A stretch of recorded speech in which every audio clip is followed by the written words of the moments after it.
Hello, everyone. Welcome to The Wire. Look, I've got some friends here, and we've just been chatting, getting to know each other a little bit better.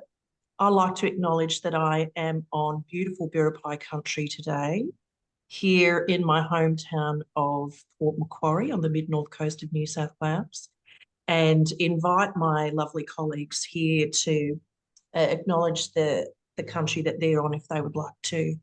Right now, you can either do that in the chat or you can unmute yourself and tell us about the traditional custodians of the lands that you're on right now.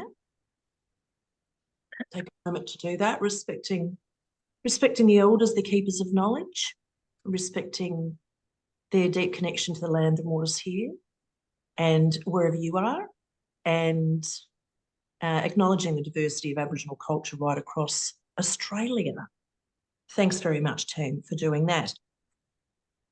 Marie Davidson is my name, and you'll know me as a person who's deeply passionate, in fact, nuts about quality and all things to do with that and accreditation even, which is just one little part of quality, isn't it? Accreditation, it's not the destination, is it? No, it's not the destination. It's just a checkpoint.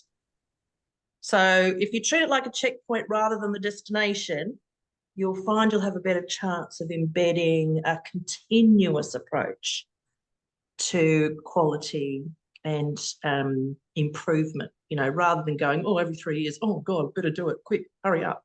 So I've got some amazing people in the room with me today who are starting out, Emma and Michael. And Liska, I'm lucky to have Liska here because she's been doing it for ages now. In fact, I've never really known anyone to take as long in the preparation as Liz did her organisation. I think it was years. It felt like years since we first spoke, and then we got to come out and do your assessment. So and I'm planning our reaccreditation now, Marie, which is why I'm here. But yeah, I've already had the call. I was so excited to hear that. So in 2 years' time, Liska would like to do accreditation with Highwire again. So I'm very proud that was on your list of things to do, Liska. Thank you very much. Today we're talking about, and anybody can share their ideas because a lot of people will have had experiences of accreditation and other forms of having to gather evidence. Now, I hope you've never been on trial for murder or anything like that. I'm not talking about that kind of evidence, but it's a little bit the same. When we talk about evidence that you're presenting to support your claim that you are compliant with all of those 100 indicators in the certificate level of your accreditation, you're making a claim that you have all that fully in place. And usually you're making that claim through what we call the self-assessment. You're saying, well, we had a look at ourselves and we think we're pretty amazing. And we come along and we go, yeah, well, we'll be the judge of that. Literally, we're going to come along and say, we're going to need evidence of all of that. So today we're talking about a little bit on the kind of evidence you'll present, but mostly about how you'll present it. All right. So, but I'll also give you the drum on some other webinars that we've done, which are more about all the types of evidence and things like that. So if I don't go deeply on that, don't worry, we've already done a deep dive on that and you'll have access to it. But today I want to talk mostly about how to present evidence. And I want to start that discussion with you having a think about what could be the impact on your overall accreditation success of not presenting your evidence well. Why do you think this makes a difference? Why do you think this is important? If you don't make it easy for us to see the story of you,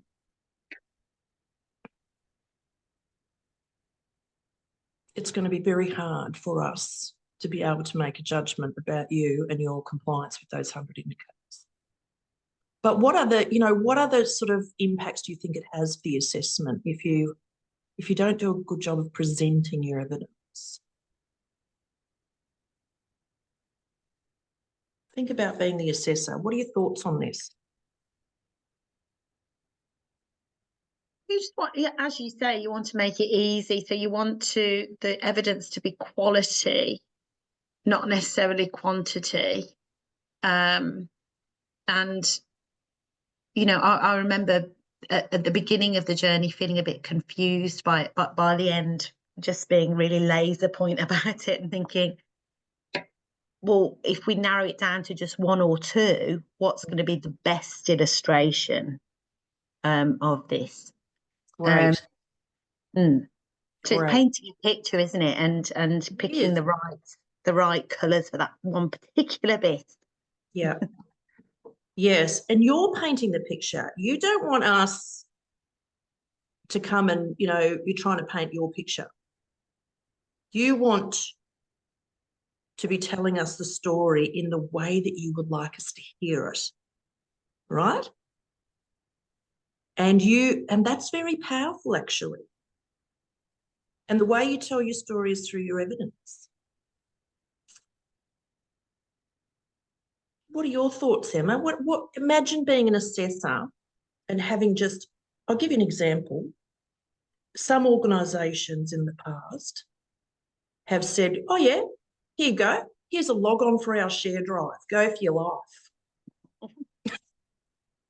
What do you think could be the issue with that, Emma?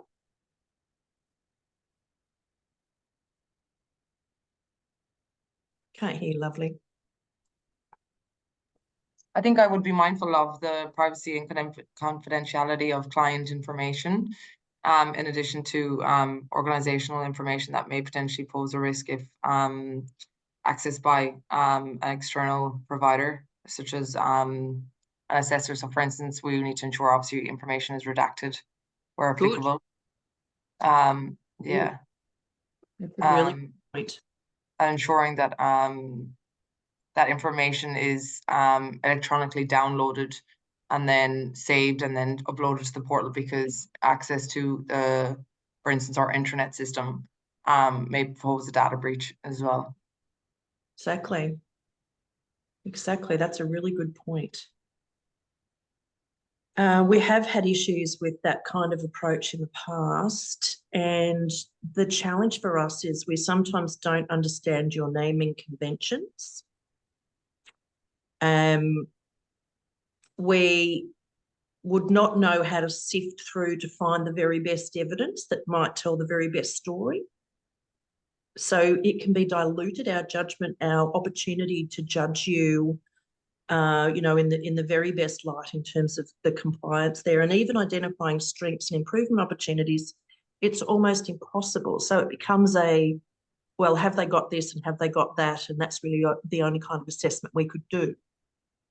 Whereas the value for you in accreditation is getting those continuous quality improvement recommendations and having an external person identify your strengths as well. Yeah, so that's the challenge with that approach. And similarly, if we have too little evidence, what could be the challenge there, anyone? Oh, it could just be making it up. That's right. That's it. We would be worried that there wasn't sufficient, control over the system or the process that the standard was requiring there if we couldn't see enough evidence. And we are looking for 3 pieces of evidence generally. And the reason for that is because we're trying to see a pattern of performance. We're trying to see consistency across a range of people and a range of places. You say like a policy like work health and safety, for example. You could show us a policy, but we actually want to see that people understand where to find that policy and that the policy is fully implemented. So if it says, oh, we do a site inspection every 6 months to make sure that our workplace is safe, that's great. I go, well, that's a very good thing to do. And then I want to see the completed site inspection to see that it's done. You see that? So sometimes we need 3 to be able to see that. 3 pieces of evidence or documentary evidence, yeah? Mm-hmm. So we're looking for a pattern of performance. We're looking for consistency. And there are rules of evidence which I'm going to take you through today. I know that sounds fancy pants, but if you understand the rules of evidence, then you can help us by implementing those rules in the way that you think about the evidence that you'll select. Now, there are two ways that you can present your evidence, pretty much. I mean, we're very flexible, but, you know, you talk to us if you've got special needs outside of these two ways. One way is to get into the BNG portal. Give me a wave if you're using that. The BNG Quality Portal is what we'll just call it like an accreditation tool. All right, it's a place where you can do your self-assessment.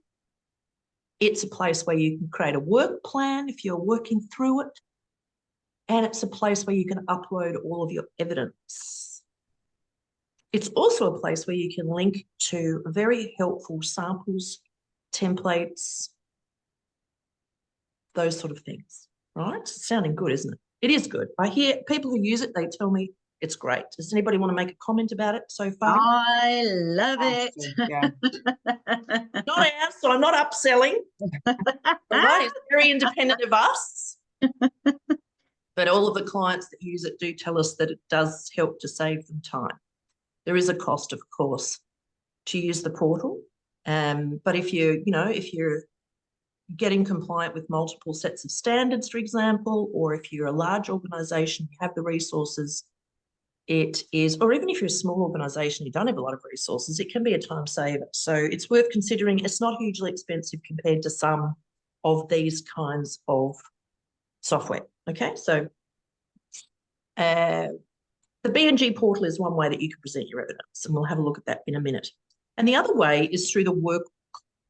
Now, what you do is you get your hands on a workbook, and the workbook, exactly as it sounds, it's got all of the indicators in it, and then it's got a column that says, how do you meet this? So I'm going to show you that in a moment so you can be familiar with it. If you use the workbook, then you'll need to just talk with us about your confidence to share and your permissions to share your evidence through an upload to our share drive, which is a secure share drive. But that would be the way that you would show us your evidence if you weren't using the portal. If you're using the portal, we have an assessor platform and we get to see all of your evidence in there. So I'm going to show you what both look like in case you haven't made the decision yet, but we'll look at it through the lens of this is a really good way to present this evidence, okay? So firstly, I will share with you the workbook.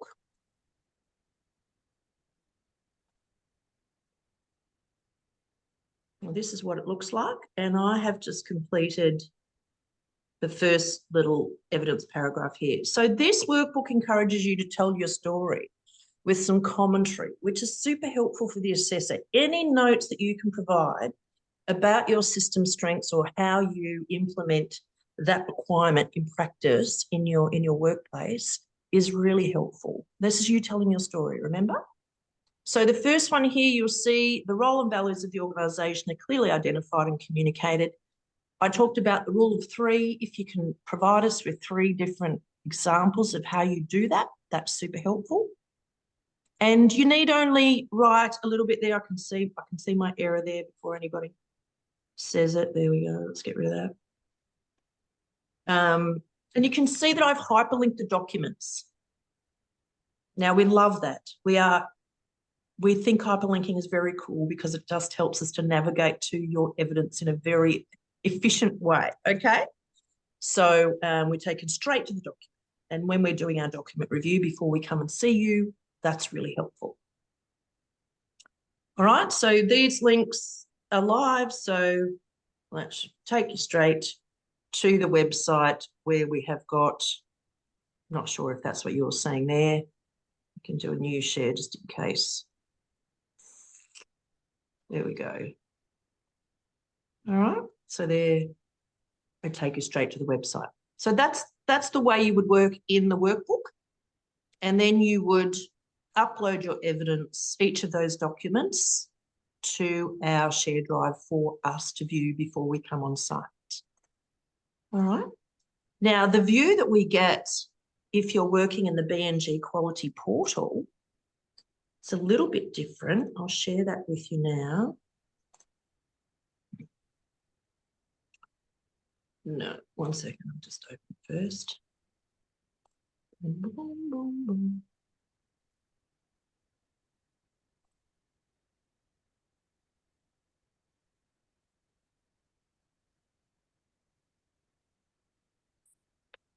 There it is.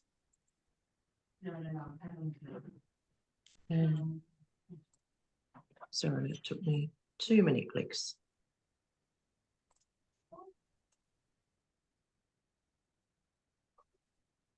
Now, this is what we get to see.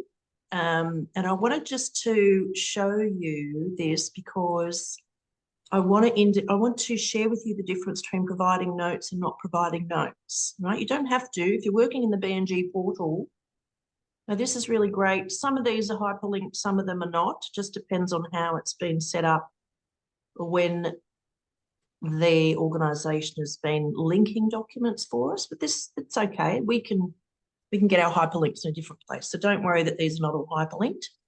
So what you'll be doing in the BNG portal is answering the question. Here's the question: are the roles and values of the organisation clearly identified and communicated? Yes, they are. Is the rating that this person has given themselves? Here is the evidence documents that they've listed. And here you can see that they've put a note in. This is a better note down here. It's have the organisation's objectives, strategies and strategic outcomes being communicated. And then they've got a couple of bits of evidence here, and they've put a note in here. Okay, the website holds all the relevant information for stakeholders, inclusive of blah, blah, blah. All right, so that's super helpful. Down here, you see how this one says incomplete? Is progress against the business plan reviewed regularly?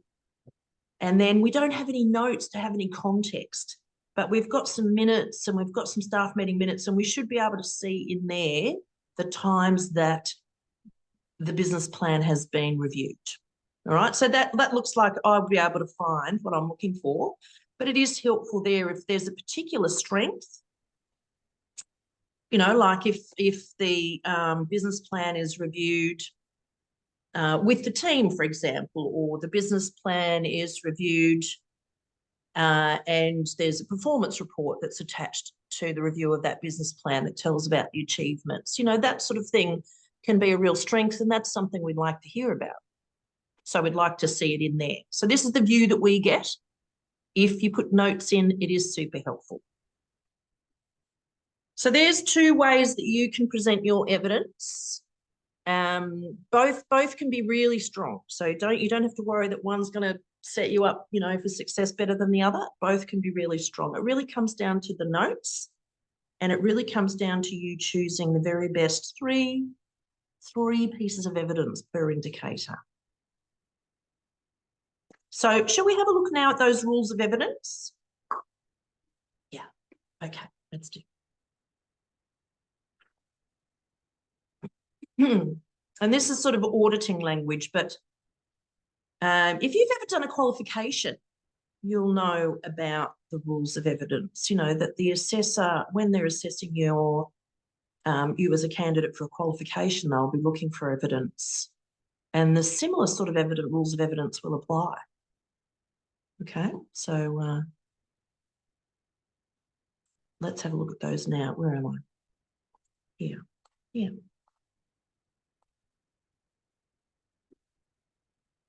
So what are we looking for? Well, we need to have objective evidence. It needs to sort of stand alone. It can't just be you saying we are great, just believe us.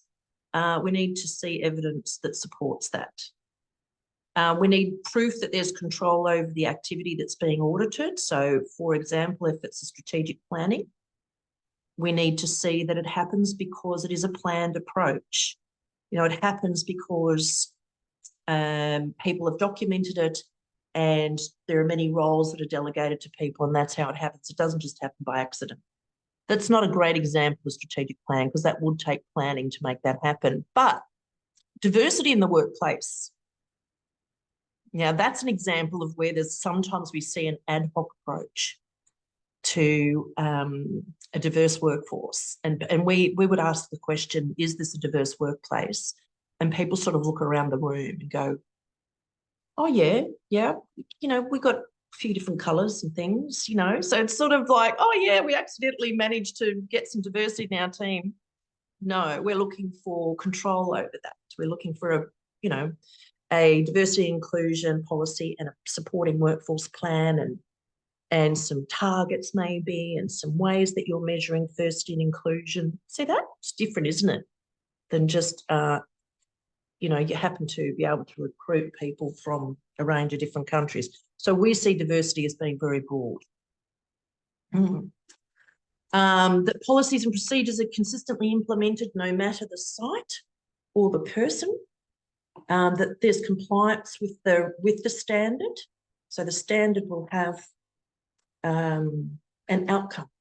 The way that the standards are written is that there's an explainer of the standard and then there's an intended outcome. And what we want is organisations to be achieving that. So that's really what we're auditing. That's what we're looking for. Sometimes there's very specific compliance with legislation, for example, industrial relations legislation, Fair Work Act, for example, and we're looking for compliance with that also. And that you've got planned outcomes and that they're being achieved. So things like your strategic plan, your business plan, even work plans and project plans will give us evidence of that. Now, there's lots of different types of evidence. You can see here, there's documentary evidence that you will present that we will review at least 2 weeks before we come on site. There's digital evidence that we can review. Sometimes we review these on site because they're live registers and things like that. So, for example, your client record management system, sometimes your incident reporting system, things like that. Your website, Facebook, things like that. I'll tell you, I'm a bit of a tricky person and I've taught my team this. If you have a contact page on your website, don't contact us. You know what I do? A couple of days before I come on site, I send you a contact and I see if it gets responded to. It'll just be a friendly, hello, this is Marie, your assessor, and I'm just checking that how your contact page works. Please, when you get this email, could you respond to me? And sometimes I get them and sometimes I don't. So I sort of, you know, if you've got a link to a complaint form on the website, I would definitely test that. Oh, complaints and feedback, I definitely test that. Okay. So we're not keeping an eye on that just for me. You know, that's an important part of how you communicate with your community. So that's an example of evidence right there, isn't it? Ooh, tricky.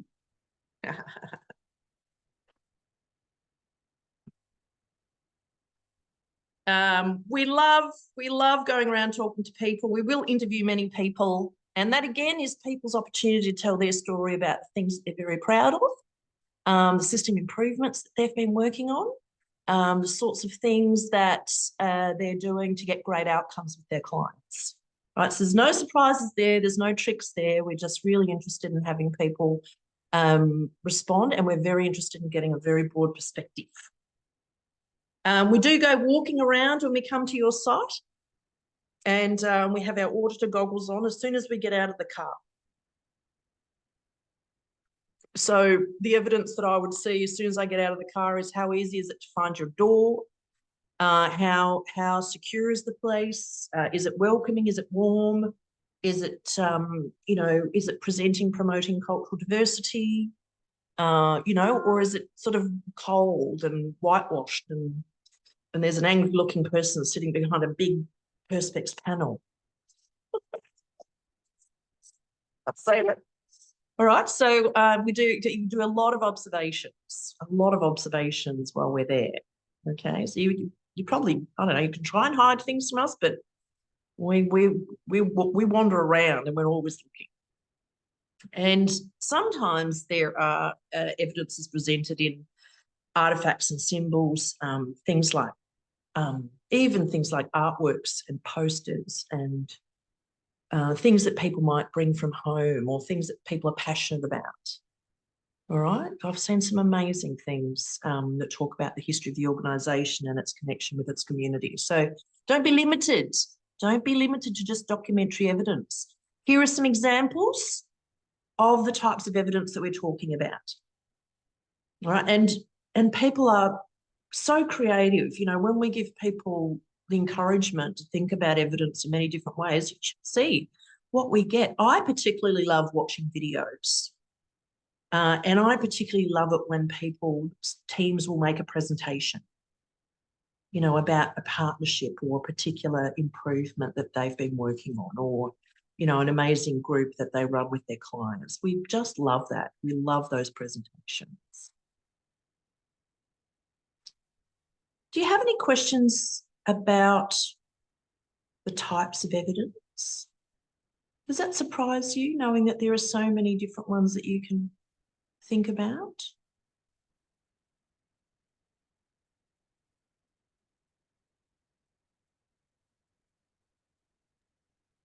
I'm just thinking about you, Marie, and your role and all of your team's roles. Looking at looking at 300 Word documents or Excel spreadsheets or PDFs would just be, I don't know, you'd be a bit suicidal, wouldn't you, after? Yeah, we don't look at all of them. But having a bit of variety will just exactly be so much. And I think it tells the story better, doesn't it? I think. So what's interesting talking about the reaccreditation? So are the ones that I'd like to put forward for you to visit this time, next time around, they're already excited because they're like, oh, we can show off. So well, they've had such a positive feedback from the other sites who, you know, that it is this chance to, as you've said, to tell the story and really showcase excellence, and instead of just thinking, oh, we're gonna get told off, or, you know. oh no. Well, that's because you have, you know, you've been using the language of quality and continuous improvement rather than talking up accreditation, which is how it should be. 100%. Yeah. You know, yeah. it's the government that should be talking up, you know, the importance of accreditation, not us here in the sector. You know, like it's what's important to us here in the sector is that validation. You know, it's a bit of official validation, isn't it, that we are doing super well. And we have changed the format of our reports to include sector leading or exemplary practice. And so that's a benchmark that from cycle to cycle, organisations, let's say you might get 2 commendations for exemplary or sector leading practice, and then next time you get 4. And those sector leading or exemplary practice examples can be promoted to your partners and to, you know, your team, and put on the wall, talk about with your clients. You know, this is something to be really proud of. And I think that the previous format of the report didn't offer that, you know, that ability to really call out those high level sector strengths. Yeah, I mean, you can go for award level, which gives you, you know, big fat gold star at award level, but not everybody has resources to do it. So I think that's a really good change. Other comments about evidence or questions about the type of evidence you can put up? We're going to review evidence before we come, those ones that you do put up either in our share drive in the cloud or in the quality portal.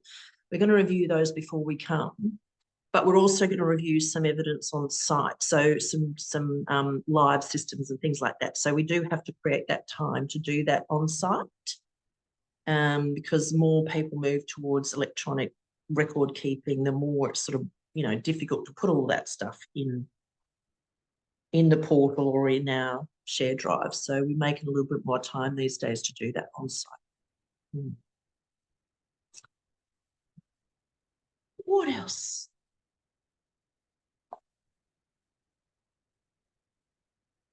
What else? I've got a couple of exemplars to share with you. I'm going to be very careful about how I share them because I don't want you to be seeing the organisation's sort of evidence if you know what I mean. But I want to share with you two really remarkable recent examples of how organisations presented their evidence to us. And it was just so overwhelmingly helpful that we wanted to call it out. And in fact, it's the reason why I chose this topic, because I wanted to share this with you. Now, I want to just say that actually I'm going to probably share three with you. These organisations are on the larger side, and they do have dedicated quality leads. However, you know, the approach could be downsized, you know, for any sized organisation. I'll just tell you the highlights of why it got us excited, right? And you can take it or leave it, right? Okay, so the first one is Barnardo's. I don't mind to say the names of the organisation. Barnardo's Australia. They're based in New South Wales and all over, but the one we accredited was Barnardo's Australia.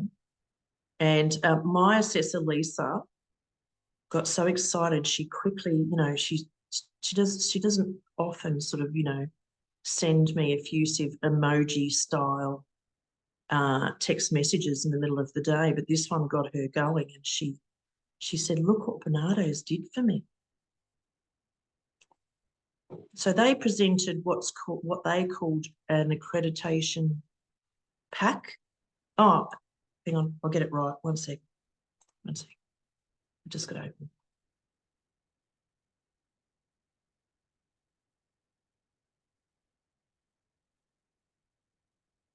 There it is.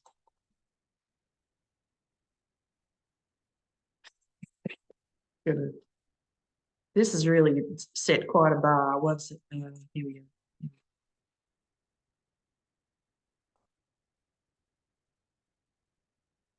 Oh, where have you gone? One. There you are.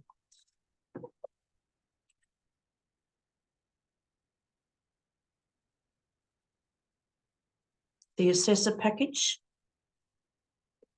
Now, I'm just going to show you the sort of structure of it, okay? Look at this. A little welcome to the assessor. Look at that. And right up the front, what it does is starts to talk about the strengths, starts to talk about the things that they're most proud of. Right here. So we would have gotten this 2 or 3 weeks before we came on site. And here's the structure of this document. Look at that. They have we have put a schedule together for when we come on site, and they've taken it and popped it into this document for us. So they've taken the timetable of interviews and things like that and popped it into the document for us. They've given us all the key contacts and addresses in one place. They've talked here, look at this, they've talked about their response to the previous recommendations. So they're in their second cycle of accreditation, which 2 of you in the room are. And they've talked about, this is how we responded to the previous recommendations, right? So this shows how deeply their continuous improvement is embedded.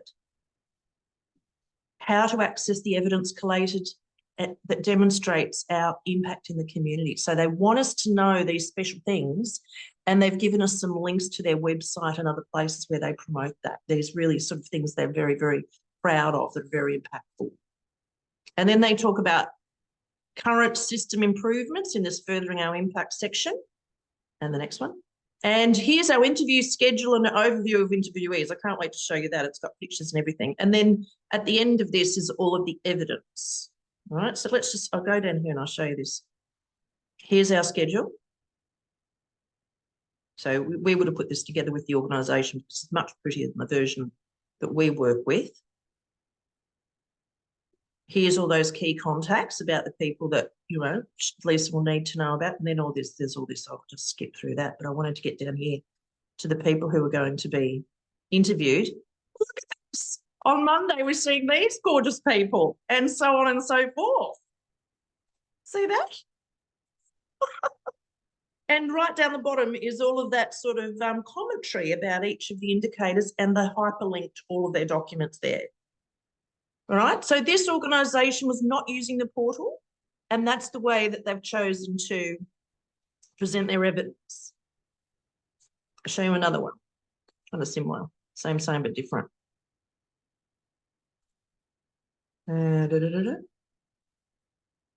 Now, this is from an organisation. This is from an organisation that's not using the portal as well. They used the workbook. And this one I can share with you because I've been able to redact it fully. So here we go. And so it just highlights this sort of really good commentary that we could get. So here, I just put some tips here because I am sharing this one in the list of resources with you. Now, you can see that this is for standard 1.1.1. It's the planning standard and it's the strategic planning section of that, right? So they've got a document for just that one standard, but I'm recommending that they actually have one document for the whole thing, because then we can work in one document. I mean, I know it would be very long, but it is helpful not to have to move between documents.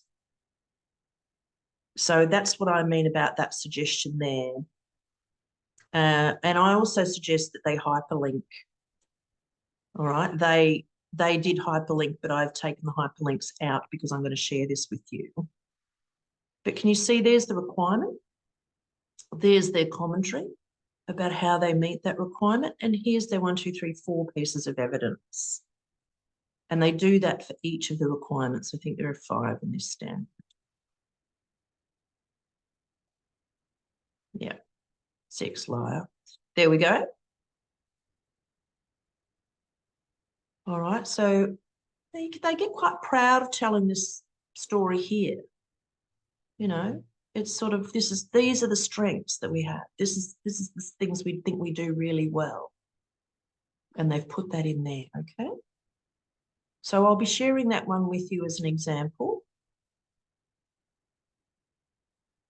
And I've got one more, which was an organisation. Did they use the portal?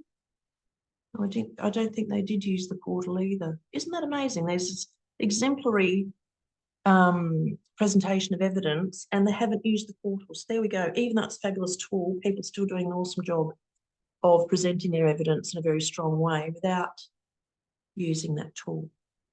So I'll show you just one more. I think I've got it. This will just take me a minute. Think of any questions that you have about presenting your evidence while I go searching for this.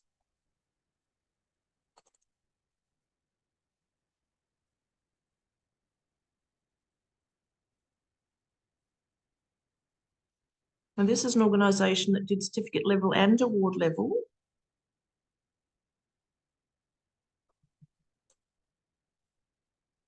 And so I was assessing the award level. And I was very impressed with the way that they presented their evidence, made it super easy for me to see their story. Here we go. Have a look at this one.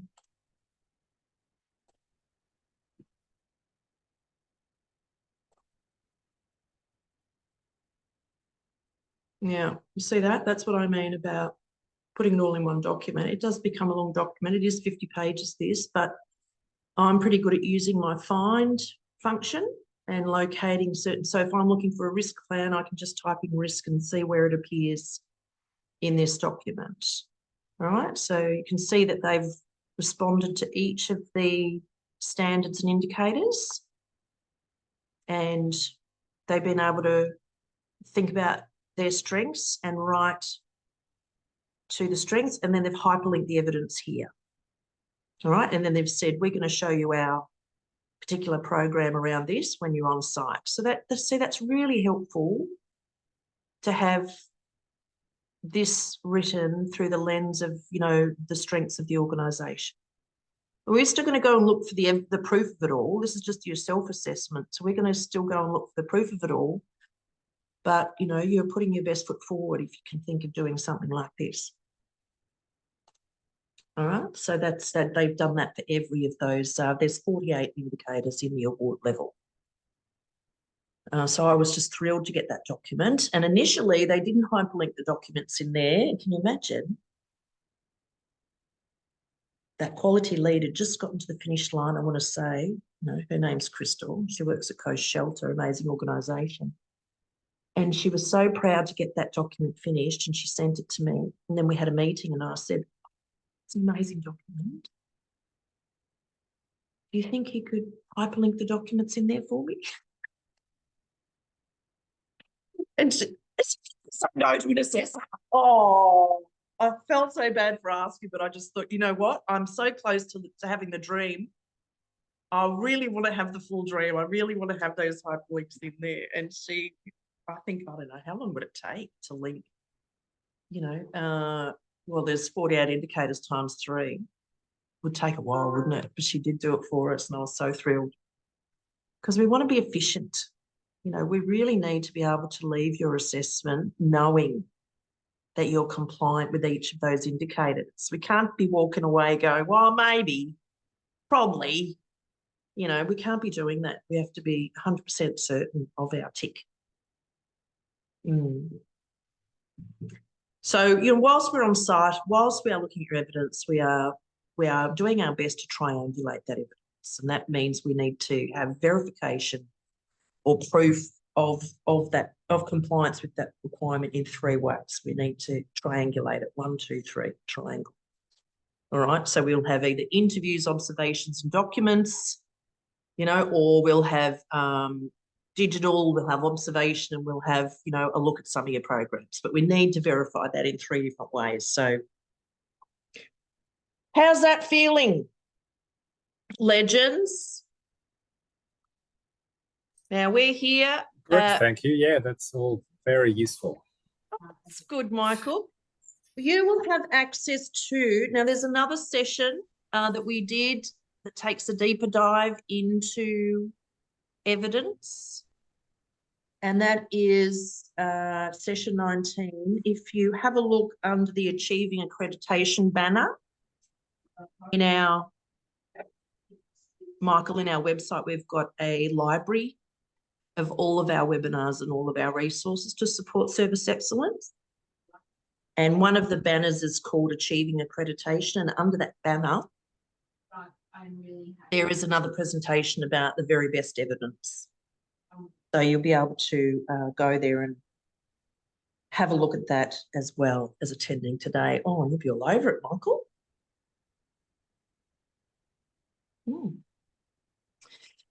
So if you don't have any more questions, I might just stop recording now. I'm just checking my notes to see that I did cover everything I wanted to. I was just going to ask, Marie, with multiple site assessment, could we have a mix of the BNG portal and them presenting their evidence themselves in a hyperlinked document? Is that possible? So I might offer it to them to see what they prefer. Yeah, if they want to tell a story, they can do that, and we can have that document telling the story, and then we can just use the portal to look at the documents. Yeah. So that's fine too. Yeah. Yeah. However you'd like to do that. And then with the award level, how does that work in terms of? How does it sit with the certificate level? Do you have to apply for both? I mean, I know that we contractually have to apply for the certificate level. So is the award level just like a Brucey bonus, extra icing on top, lovely thing to stretch to? Well, the good thing about award is that it's prestigious. It's not everybody, not a lot of organisations do it. So across Australia, you're in a prestigious group there. And it does say to funders and partners, this is where we're at. We are sector leading. Okay, so it's that validation at that level. It is, yes, you would do certificate and award, and you would do them at the same time. So it is sort of 2 assessments, but they're the additional 3 standards in the award level, they're very different. So they focus on the leadership of the organisation, so on the leaders and their approach. It focuses on continuous improvement. So how have you been able to embed that? And it focuses on results. So both business results and impact in the community. And just knowing you, I'd say, you know, you'd be there. That's the level you'd be at. And of course, it's an extra couple of days, and it is costs a bit. Costs are on the Service Excellence website if you wanted to check that out. Okay, thank you. I'm going to finish with just a couple of pitfalls around evidence. I've shared a couple already. You know, please don't just give us access to your share drive, because it's almost impossible to do an assessment of your strengths and gaps and improvement opportunities like that. That won't work. You need to be very targeted about the evidence that you want to present to us, and less is more. Right, so really when I say 3 for each indicator, doesn't matter the size of your organisation, that's about the right amount. If you can't tell us the story of your greatness with 3 pieces of documentary evidence and some amazing people that we would interview, and us coming seeing your incredible, you know, space, well, too bad. Sometimes it's not the right time. Sometimes organisations are in the middle of such big changes that the evidence that they're able to present it kind of appears to be lacking. So we would say, you know, if you're going through a big system change, and I want to give an example of an organisation recently that implemented Employment Hero, which is a great big HR software thing, and it does incredible things, and they were in the process of transitioning. So neither system was actually working very well. And when you're talking about HR, you know, that's a really big, important system, a lot of compliance in there. And so we really felt like this was not the right time for them to be showing us that evidence or having that assessment, in fact. So just be thinking about that. And sometimes it's not the right person. Sometimes organisations, especially when they're sort of under-resourced, they might say, oh, who have we got spare at the moment who can work on this accreditation? I hope this is not you, Michael. I'm sure that you've been selected because you've got all the right skills. But sometimes it's a person who doesn't have anything else to do or doesn't get along with people very well, and they'll put them in a special room over there and say, right, you're working on accreditation. And that person does not have sufficient corporate knowledge to be able to pull the evidence together. You know, and sometimes that person, sometimes the person in organisations is too new and doesn't have the support of all the people around them to be able to give them the evidence that they might need. And so engagement with many people in the organisation is going to be important. And so that can be done through collaborative processes such as, you know, making accreditation part of your meetings, so putting it on as a standing item, or having a Teams channel, or having a Teams conversation going about service excellence and trying to get people to share their evidence examples with you. Because if you are small and you are new, or you're not quite the right person, or you've just sort of been thrown into it, that's going to make it incredibly difficult to potentially get 300 pieces of the best evidence to present to your assessor. All right? Hope I haven't freaked anyone out by saying that. Don't say just yet, there's lots of support here, you know? So I just want to say there's some of the pitfalls when it comes to evidence. Don't give us anything old. We don't want to see anything that's more than 3 years old. If you haven't reviewed your documents in the last 3 years, okay, so we'll be looking at the dates on documents, anything that's from 2016 or typed on a typewriter, we will not look at. Right? We don't want to see it, especially constitutions. Recently, I looked at a constitution that was typed on a typewriter. Wow. It was scanned up into the portal and I couldn't quite believe it. And I thought, surely you've changed in that time. Well, your environment around you has changed. So if you haven't changed, you're not getting a tick for that.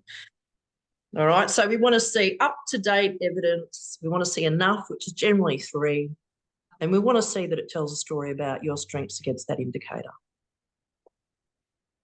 Simples. All right, I'm going to stop recording now and just wish everybody who's watching all the very best of luck. Please know that you can reach out to us anytime. And yeah, we do appreciate your support, especially those of you who've come along today. Thank you, Michael. And thank you, lovely Liska. Anytime. Just going to press stop now. Bye, everyone.